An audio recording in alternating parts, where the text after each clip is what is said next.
I was 16 when my stepfather threw me out of the house. He didn't lower his voice or try to hide it. He stood in the doorway with his arms crossed and said, "You're not my blood, you're not my problem." Those words cut deeper than anything I had ever heard.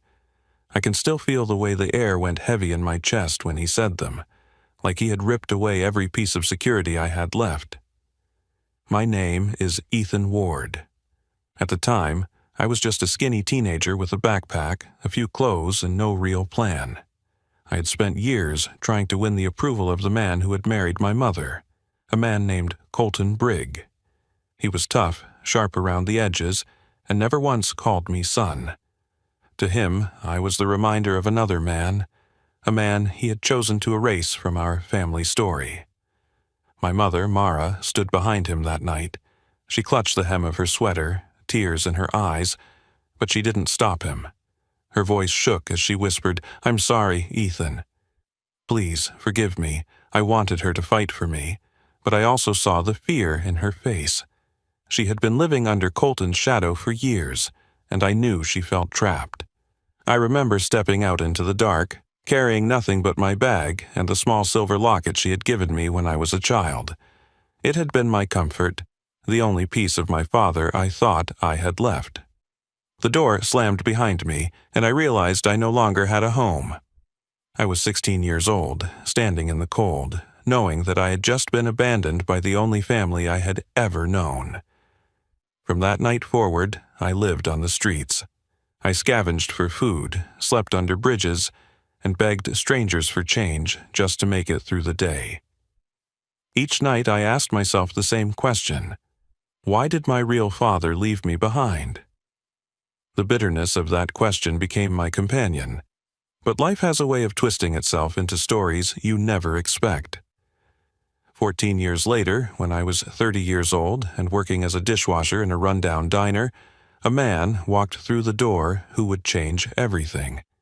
His name was Silas Crane, and the first words out of his mouth were, "I've been searching for you for 14 years."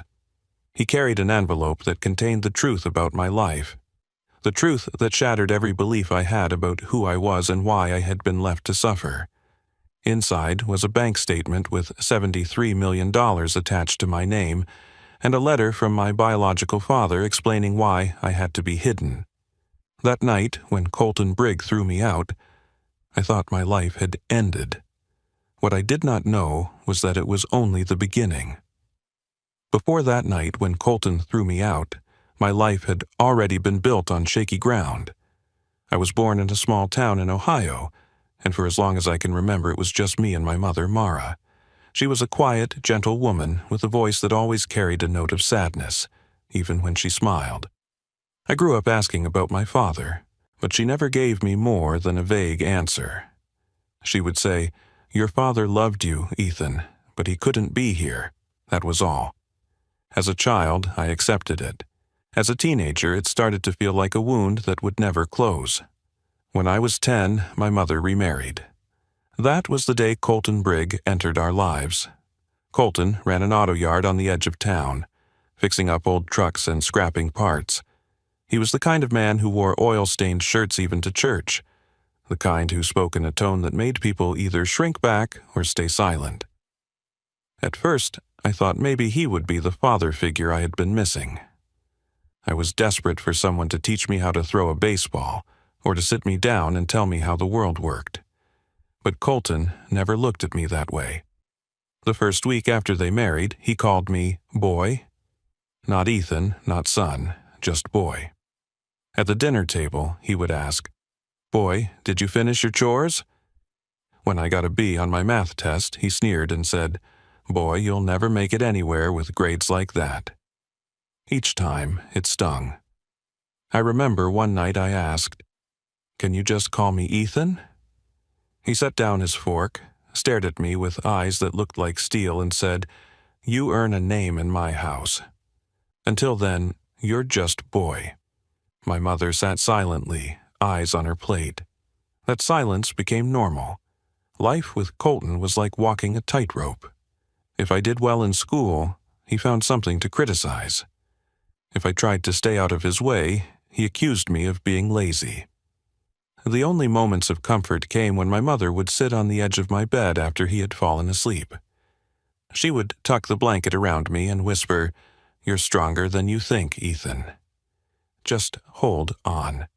Her words carried me through many nights, but even then, I could see the exhaustion in her face.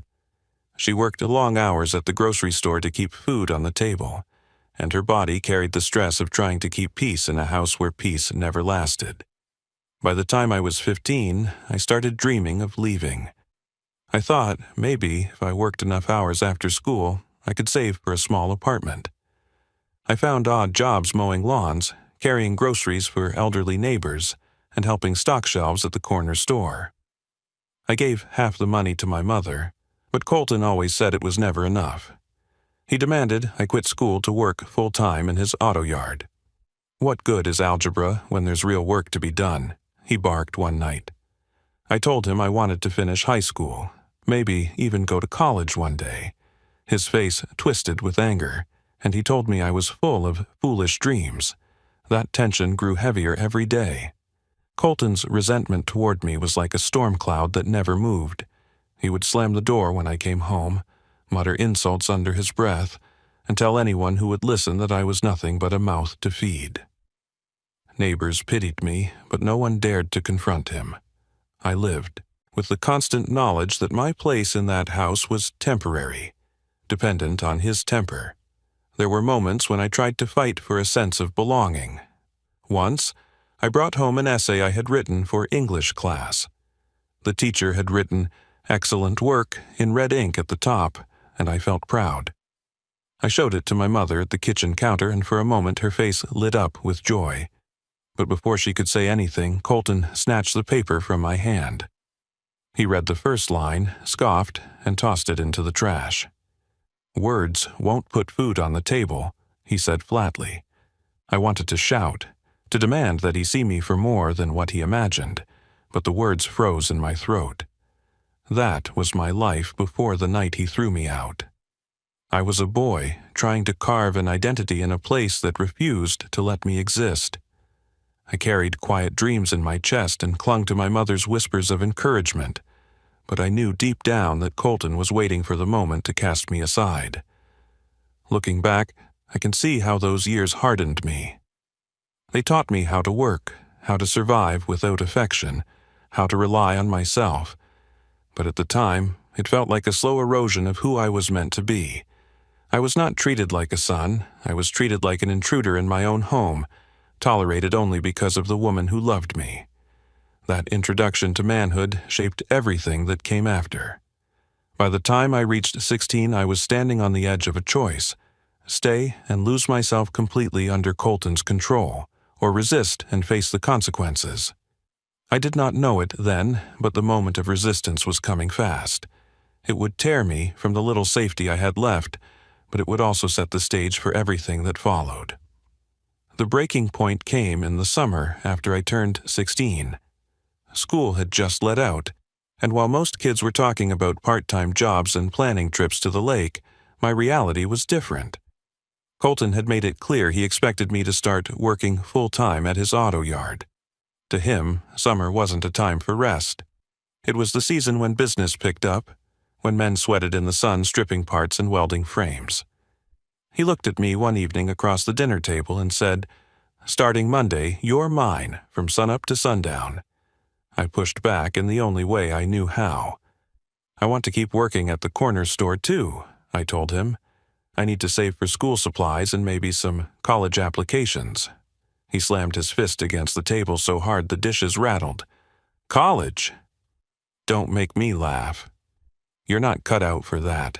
You'll break your back for real work, or you'll end up a bum." My mother lowered her eyes, her fork frozen in midair. I wanted her to defend me, but I also knew her fear of him was stronger than her voice. The argument didn't end there. For days, Colton repeated his command every chance he got. "The yard opens at 6. You'll be there at 5:30. He left notes on the fridge reminding me of my duties. He even came to the corner store once and barked at my boss that I was wasting my time stacking shelves. I knew what it meant to defy him. Still, something inside me rebelled. I couldn't let him crush the small piece of hope I carried. I wanted more than grease-stained hands and angry shouts echoing in my ears. The final confrontation happened on a humid Thursday night. The cicadas buzzed outside, and the air smelled of gasoline from Colton's work clothes.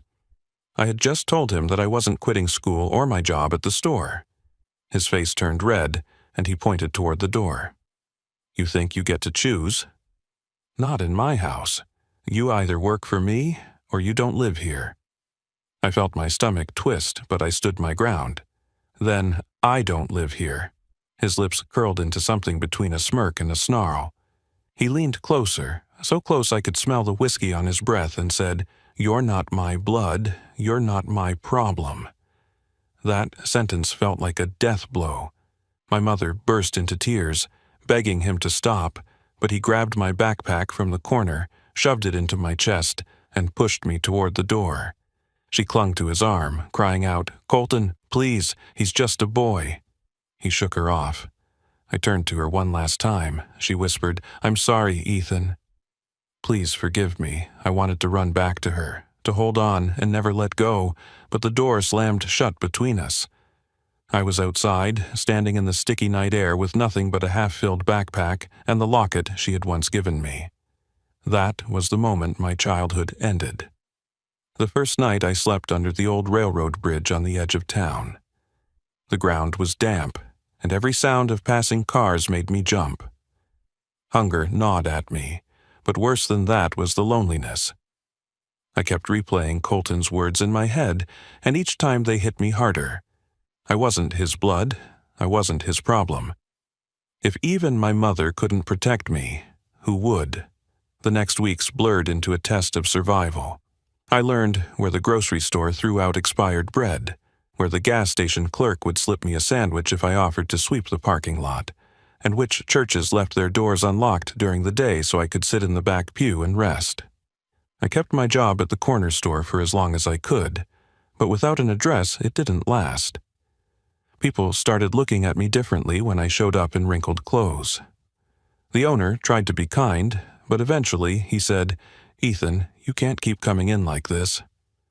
Customers, talk. I walked away with my last paycheck in my hand and nowhere else to go. At night, I joined other kids who had been cast out like me. Some were runaways, some had parents lost to addiction, and some simply had nowhere else to turn. We shared scraps of food and stories about the families who had failed us. One boy told me his father had thrown him out after catching him stealing. Another girl said her stepmother locked her out of the house one night and never let her back in. For the first time, I realized I wasn't the only one carrying a wound that deep. But that knowledge didn't make the pain lighter. Every day became about finding enough to eat, finding somewhere to sleep where I wouldn't be robbed or beaten, and fighting off the creeping voice in my head that whispered I was worthless. I carried my mother's locket in my pocket, gripping it tightly when despair threatened to drown me. I told myself that if she couldn't save me, at least I could save myself by surviving one more day. The bitterness toward my real father grew inside me like a fire. Why hadn't he been there? Why had he left me to be raised by a man who despised me? Each unanswered question turned into fuel for my anger, and that anger kept me moving. I was 16, living in alleys and under bridges, but I refused to break. I had no idea then that this suffering was only the beginning, and that the truth about my father and who I really was had been waiting for me all along. By the time I reached 30, I had lived more lives than I ever imagined as a boy in Ohio. The years between 16 and 30 hardened me, but they also taught me how to survive when the world seemed determined to forget I existed. I drifted from town to town, sometimes hitchhiking, sometimes walking, always looking for steady work. I worked on farms during harvest season, cleaned motel rooms when they needed someone cheap, and spent months collecting bottles to cash in for coins. There were winters when I thought I wouldn't make it through, when the cold seeped into my bones so deeply I wondered if my body would ever feel warm again. I never found stability. The closest thing was the diner job I landed in Kentucky. It was a squat brick building off a county road, the kind of place where truckers came in at dawn for coffee and eggs, and families filled the booths on Sundays after church. I was the dishwasher, tucked away in the back with a stack of plates taller than me and the constant smell of soap and grease clinging to my skin. The pay was barely enough to rent a small room above a hardware store, but to me, it was more than I'd had in years. There was a strange comfort in routine. I clocked in at 6 in the morning, worked until the dinner rush slowed, and dragged myself home. My hands were cracked from hot water, my back ached from standing all day, but I told myself at least I wasn't on the streets anymore. I had a bed, 4 walls, and enough food to quiet the hunger that had haunted me as a teenager. Still, deep down, I felt invisible. People passed by me without a glance, and the only conversations I had were short exchanges with the waitresses when they dropped off dirty dishes.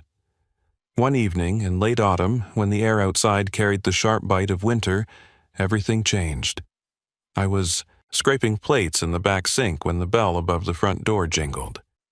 The sound barely registered at first, but a few minutes later I heard my name. "Excuse me, is there an Ethan Ward who works here?" The voice was steady, firm, and carried authority. I froze. No one asked for me. No one even knew my name outside of the manager who signed my paycheck. I stepped out from the kitchen, drying my hands on my apron. A man in his 50s stood near the counter. He was tall, with graying hair combed neatly back, and eyes that scanned the room like he had been trained to notice everything. He wore a dark coat and held a leather folder under his arm. "That's me," I said cautiously. "I'm Ethan." He gave a small nod. "My name is Silas Crane. I've been searching for you for 14 years. The diner went quiet. The waitresses exchanged puzzled glances, and a customer lowered his coffee cup, staring at us. I felt my chest tighten. No one searched for people like me. "Why?" I asked, my voice barely steady. Silas reached into his coat and pulled out an envelope, thick and sealed with care. He placed it on the counter and slid it toward me. "Your father left instructions. He wanted you found, no matter how long it took, the room seemed to tilt." My legs felt weak, and I gripped the edge of the counter to steady myself. "My father," I repeated. "I don't even know who he was." Silas's gaze softened. "That is about to change." I stared at the envelope. For years, I had cursed the man who had abandoned me. I imagined him as a coward who left my mother and me to fend for ourselves, a ghost who cared so little that he had never once appeared in my life. And now, a stranger was standing in front of me, claiming my father had left something behind. Fear and anger wrestled inside me. Part of me wanted to tear open the envelope immediately. Another part wanted to throw it in the trash and walk away. I had survived without my father for 30 years. Why should I care now? But curiosity was stronger. My hands shook as I picked it up. The weight of the paper felt heavier than anything I had ever held.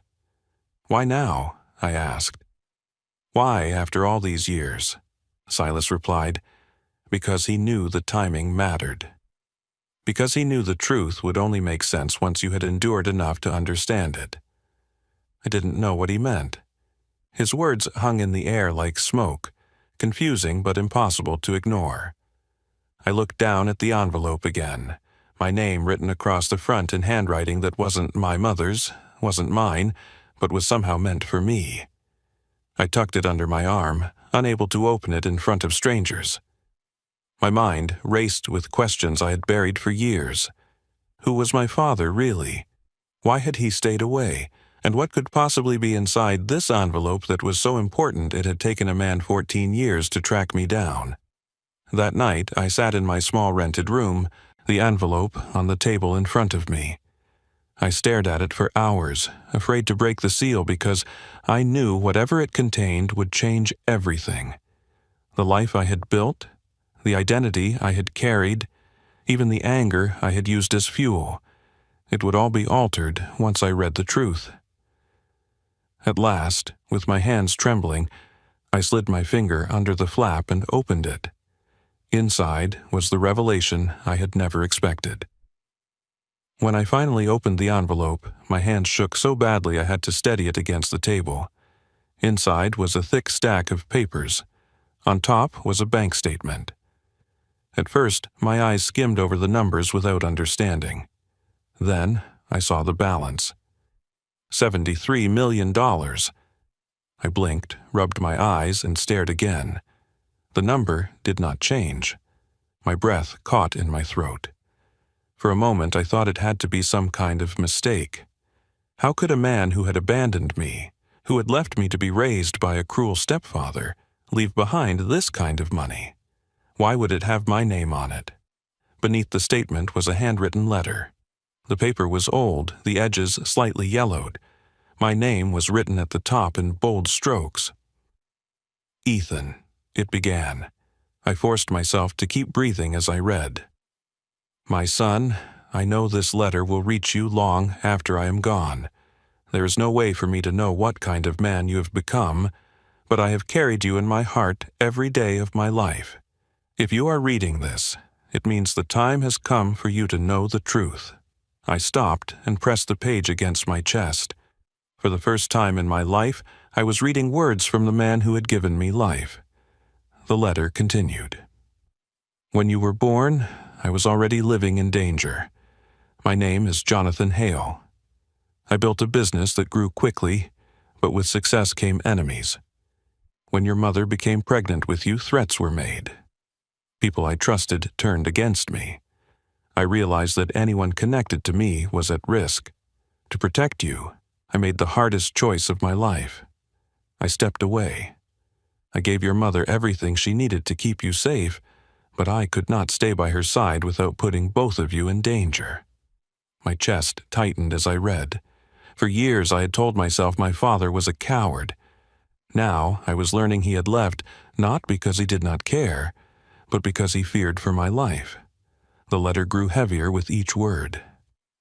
I arranged for money to be placed aside, held in trust, to give you the future I could not provide myself. I asked a man I trusted, Silas Crane, to find you when the time was right. If you are holding this letter, it means I am gone, but my hope is that you now understand why I had to stay hidden. Tears blurred the ink on the page. I wiped them away, determined to read every word. I never stopped loving you, Ethan. Every day I thought of you. Every decision I made was with your safety in mind. I regret that you had to grow up without me, but I pray you can find it in your heart to see that I acted out of love. You were not abandoned. You were protected. I put the letter down and buried my face in my hands. My entire life, I had carried the weight of being unwanted. I had believed I was nothing more than a burden. Yet here in my hands was proof that my father had loved me enough to give up everything. The money almost felt secondary compared to the words on that page. $73 million was a number I could hardly comprehend, but the line that echoed in my mind was simple. You were not abandoned. You were protected. I thought of the locket in my old backpack, the one I'd carried for years as a link to a ghost. It was never a piece of my father. It was a piece of my mother's love, a love that had been as trapped as I was.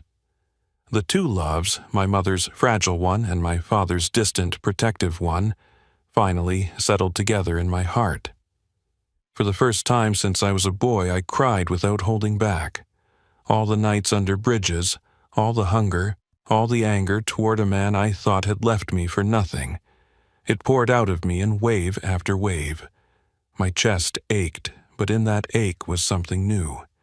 Release. Hours later, when the tears slowed, I read the letter again. Then again. Each time, I felt the words carving into me, reshaping who I thought I was.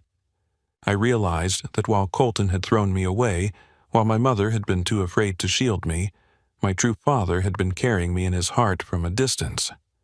I thought back to Silas, standing in the diner, steady and patient, saying he had been searching for me for 14 years. I understood now the weight he must have carried, guarding this secret until the time came. Jonathan Hale had trusted him with the most important task of his life, and Silas had fulfilled it.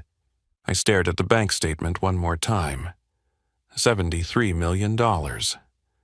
It felt like more money than the entire world. I thought about the kid I had been at 16, shivering under that bridge, clutching a locket, and wondering if life would ever get better.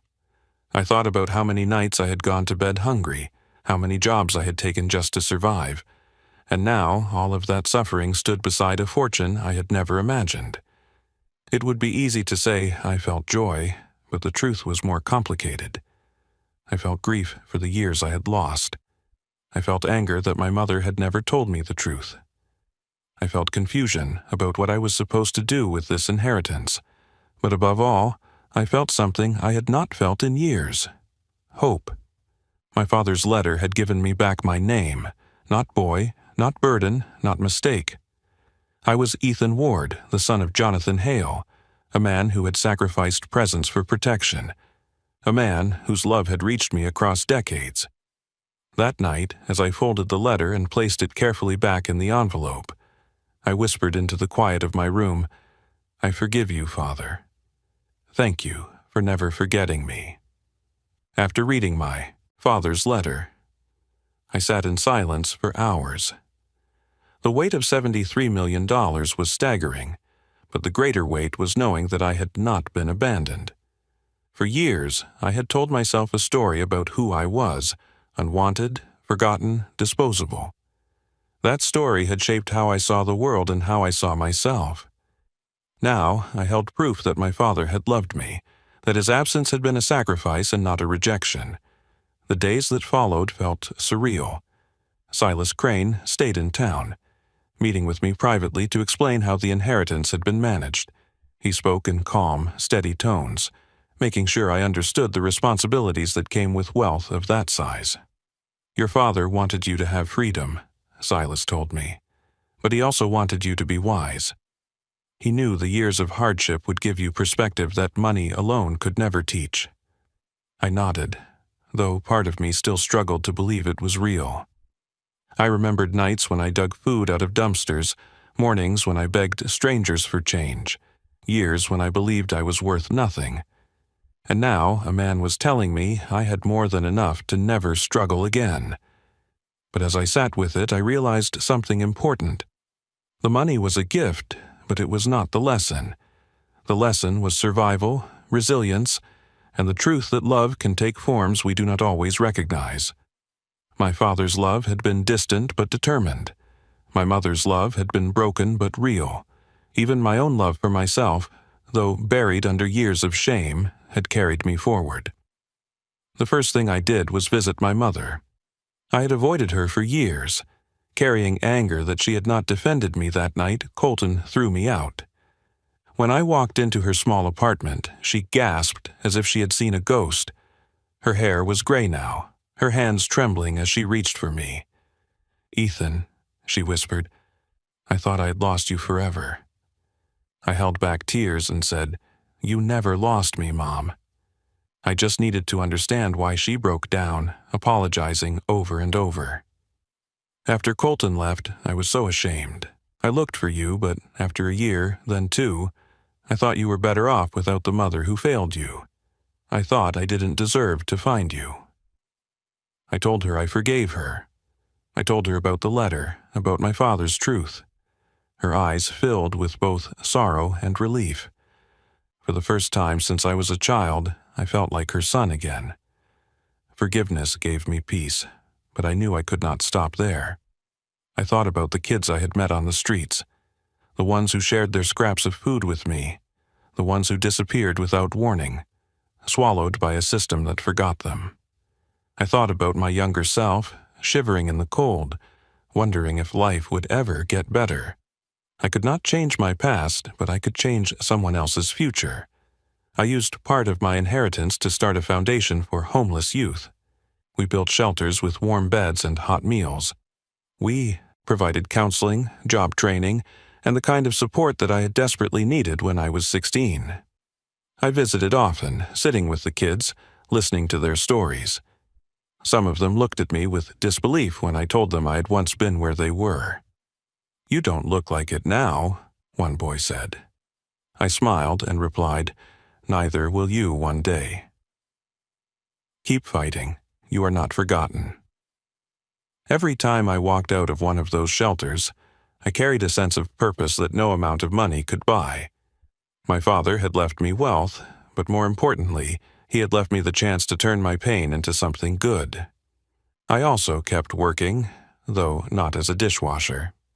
I found meaning in speaking at schools, churches, and community centers, telling my story so that others would understand what it means to lose everything and still keep going. People listened because they could see I had lived it, that every word came from a place of truth. Now, when I look back at that boy standing outside his home with a backpack and nowhere to go, I wish I could tell him what I know now. I would say, "Hold on. The pain is real, but it will not last forever. You are stronger than you think, and your life has a purpose you cannot yet see." The night my stepfather threw me out, I thought my story was ending, but the truth is, it was just beginning. What I learned is simple but powerful. Sometimes we are broken so we can be rebuilt stronger. Sometimes we are cast aside so we can learn how to stand on our own. And sometimes we are hidden because the world is not yet ready for who we are meant to become. I no longer carry anger as my fuel. I carry gratitude. Gratitude for my father's sacrifice, for my mother's fragile love, for Silas's loyalty, and for my own refusal to give up. And to you, listening to my story now, I want to leave you with this. No matter how forgotten you feel, no matter how cruel the world has been, you are not worthless. You are not beyond hope. Your story is not finished. Thank you for staying with me through mine. If this story touched you, please give the video a like, share it with someone who needs to hear it, leave a comment about your own journey, and subscribe to the channel so we can keep sharing stories of struggle, survival, and hope.